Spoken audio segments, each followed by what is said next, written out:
All right. How you doing?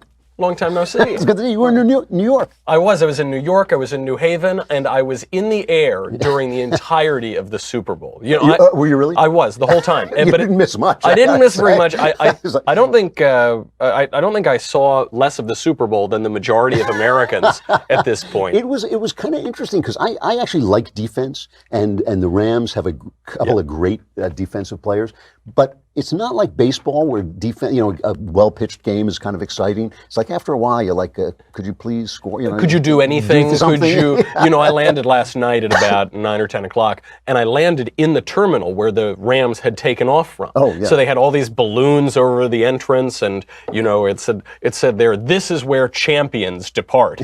I thought, they got to update that sign. That's not so great.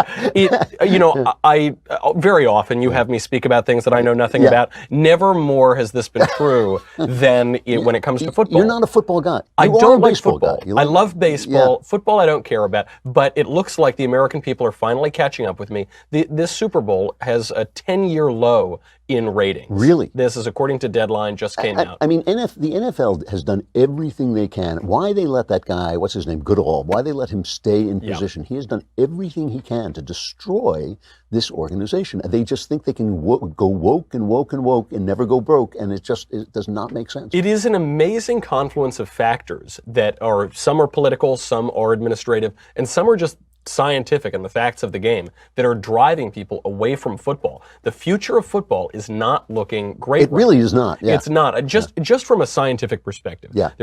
We hear all the time about the health effects of long-term football playing. Right. A study came out from Orlando Health in collaboration with the Concussion Neuroimaging Consortium. It showed that the lasting effects of football, not the short-term effects, but the lasting ones, now start happening at a much younger age than we expected. We're not just professional, it's college, it can be high school football too. What the study tested were these biomarkers in blood called microRNA, and have found that college football players had elevated levels of these biomarkers, which indicate concussions before the season even started. So even before the practice, season, you mean? Just during practice. So wait, when you say that this is showing up earlier, you mean they're detecting it earlier because they have better equipment, or actually the effects are showing up earlier? No, the effects that will persist throughout the entire life begin not just in the NFL and not even just in college. They can begin very, very young. I know. So now you got a parent who's, they came and asked me to play football in high school, and I was like 11 guys running over my head. They came and asked me. They said, "Michael, you Adonis of a man, can you please lead our team?" I said, "I'm sorry, fellas, I got a tap dance." I got like. I got big fast, so they were kind of drooling. We'll put you on the line, and then everyone will stomp on your head. It'll be great. It'll be really good. What do you want to do? You want to be a writer someday? Oh, okay, exactly. That's fine. Exactly. The same reason I didn't take drugs. So Well, and now there are studies of ex-NFL players after they've died. Okay. They're doing postmortems, and it's showing some pretty scary stuff. We know 90% of all professional football players suffer chronic migraines for the rest of their lives. They have a greater light sensitivity. They have higher rates of depression and anxiety, and they also suffer chronic traumatic encephalopathy. So what was that? It's a thing that I can barely pronounce. Yeah. It's a degenerative brain disease. There was a big study on this in 2017. This was of former NFL players after they died. 99% of them exhibited CTE, the signs of this degenerative brain disease. Aaron Hernandez, you remember he committed murder, then he killed himself in 2015. Yeah. He showed a very severe case of CTE. Wow. And plus you've got just simple chronic pain. 88 to 93% of NFL players have chronic pain for the rest of their lives. One of the things is, I love gladiatorial sports. I love boxing, I love football and all this. But you go back, if you look at Muhammad Ali, right? The guy had a body that's kind of a recognizable human body, you know. He looked like a guy in good shape, But now you look at like an actor. That guy, Maroon 5 guy who took off his shirt, and you look at this guy and you think like that.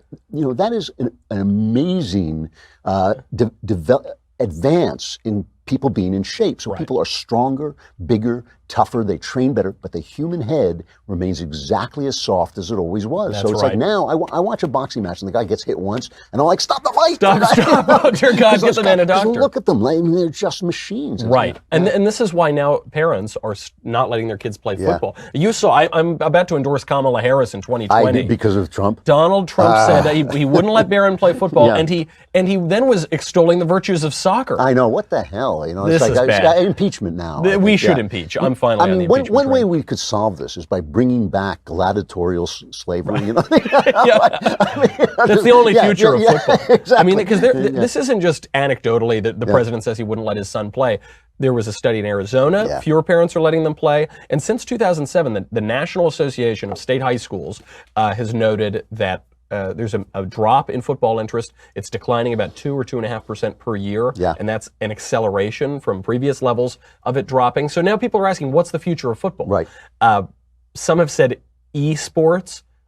Read video games. Oh They're my saying gosh, I'm not going to watch a video game of this. Yeah. The others, New York Times suggested flag football, so you know that's obviously not going to happen. Yeah. But now more young children, 6 to 12, are playing flag football than are playing real football. Really? Yeah, and it's just not going to work. We want danger and we want reality. We Yeah. don't want to watch some virtual nonsense. The trouble is the game is best when the game is dangerous. Right. And now that it's very dangerous, it's going to be tough for it to survive. I think the future's bleak for football. And everything they do that tries to make it less dangerous makes it worse. So like they'll tell you when you can hit the guy, and you can only hit him here, and you can only hit him there. So their knees go. You know, if you hit them low, their knees go. You know, they call the game gets ridiculous because they throw a flag every 2 minutes. I mean, you know, something in my rogue heart just says, hey, you know, if people, it's their choice. It's their choice to play the game. They're not, nobody is, you know, I'm joking about gladiators. You know, these guys have chosen the field. They many of them love the sport. I mean, I love the sport, but I'm not playing it, but I love watching it. And, you know, I hate this nanny state where, you know, they say, well, we can't do that anymore. But I don't hate parents protecting their children. I mean, that's it. When individual choices kill the game will be killed. And I don't think that this is going to be imposed from above. I think Goodall, I think the NFL, as far as an administration, is doing a great job of destroying football. I think Colin Kaepernick is doing a great job of destroying football. And eventually parents aren't going to let their kids play it, and then we'll move on to something else. I don't really have a dog in this fight because I don't care about football. I would love to see a return to a better sport, which is baseball, and encouraging your kids to play that. But I fear that the president is right. I think that the future of football is soccer. Oh my God, I know, and that's you know, it's just not a good game. I'm sorry. It's just dreadful. And you know, it is funny when we were all making those jokes during the World Cup, and we were making jokes.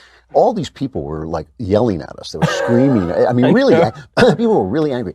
But none of them actually watched the sport. Nobody watches soccer. Not in America, anyway. There's a kind of an irony to soccer, which is that it's the sport of the third world. All you need is either a hunk of garbage or a severed human head, and you can kick it down a field. So there's that. But it also appears to be the sport of decadent cultures, because no one wants to get hurt, no one wants to do anything. This is, I mean, not to get too high-flung about this, but there is this question to me about the testing of men. You know, I mean, I think that I got in a lot of fights when I was a kid, and you have the slightly crooked nose to prove it. You know?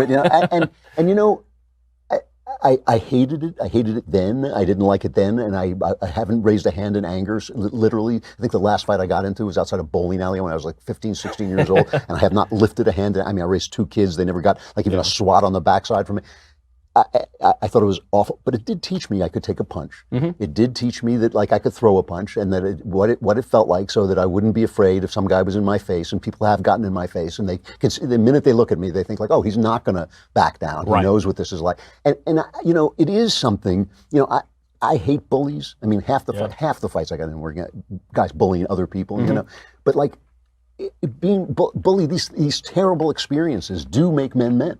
And I do wonder if we take away, if our army is volunteered, so you only have a certain number of people. Less than 1% of Americans serving. Less than 1% of people, and we don't have gladiatorial sports, where do men go to become men? And you don't have bullying. I mean, now the answer is if a bully comes in and confronts you, you just run to the teacher. You don't ever confront the bully back. You remember that video of the guy, the big kid who was being picked on? The kid was fat. That's the use of the word. And he was being picked on by this kid, and the kid pinched him. Finally, the kid just picked him up and dropped him. And they suspended. It was in Australia, I think. They suspended the kid who was being picked on. I thought, suspend him. You know, give him a prize. Put him up as an example. You wag your finger at him. You say, well, you shouldn't have done that. And you suspend the bully. Yeah. Right. Of course. And by the way, I think, you know, when we look at millennials and Gen Z, you see way higher than average rates of anxiety, depression, stress. suicide, attempted suicide.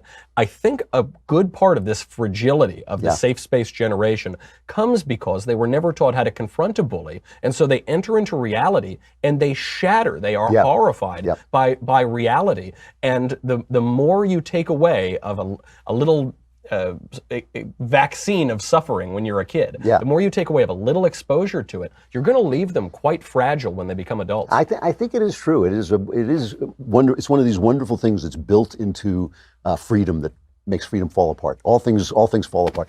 What are you talking about on your show? Today we're going to be talking about whether, and I'd like your thoughts on this. Do you think it's worse to take an offensive photograph or to slaughter children after they're born? What do you think? I was talking about this. I mean, this is another thing. We're talking about men. Like, I think it's an offensive thing to dress up as a Ku Klux Klanman and all this Yeah. stuff. But can't you be a little bit of a jerk when you're a young man? I mean, Isn't that the definition of being a young man? Exactly. We're going to talk about this from not just, obviously, there's the Northam side of it. Yeah. There's a man in India who's suing his parents for giving birth to him. I heard about this, yeah. Without his consent. We're going to be talking about all of the consistency among the anti-life brigade. Yeah. Because it's just, it seems to be the orthodoxy of the global left. It is wonderful. I think there's a line in Paradise Lost where Adam is so upset at being expelled from paradise. He says to God, "Did I request thee, Maker, from my clay to mold me man? I didn't ask to be born. Come on, Dad. Come on. I didn't ask to be born." All right, great to see you. Good to see you. All right, I'll talk to you soon.